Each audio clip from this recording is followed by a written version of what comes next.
Xo'p, azizlar, mana bizni 100 talik biz davlaynamiz. Bu sensorli joyi bochka ichi nijaveyka, pitavoy nijaveyka hisoblanadi.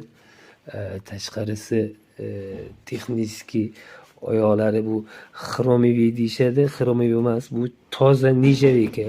Buni haligi bir olganingizdan keyin bir teshib ham ko'rishinglar mumkin. Juda teshish ham buni muammo. Chunki nijaveyka juda qattiq metal bo'ladi. Oyoqlari hammasi nijaveyka, nimalari ham nijaveyka. Hamma joyi nijaveyka. Men bloger emasman.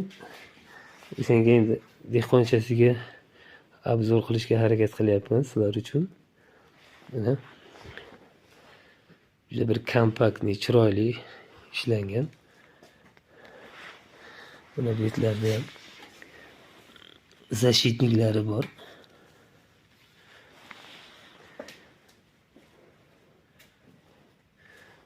Yana aytmoqchi, mana bu nimasi ham kontrolleri Wi-Fi bilan ishlaydi. Ya'ni o'zi avtomat tarzda ham ishlayveradi, ya'ni Wi-Fi orqali telefonda ilovasini skachat qilib qilsa bo'ladi. Buni ilovasini skachat qilish uchun juda oson. Mana bu birinchisini nima qilsangiz, ilovasi chiqadi, skachat qilib olasiz. Ikkinchisiga o'sha qanday va bu kontrolni o'ziga ulashi chiqadi o'zi. Xo'p.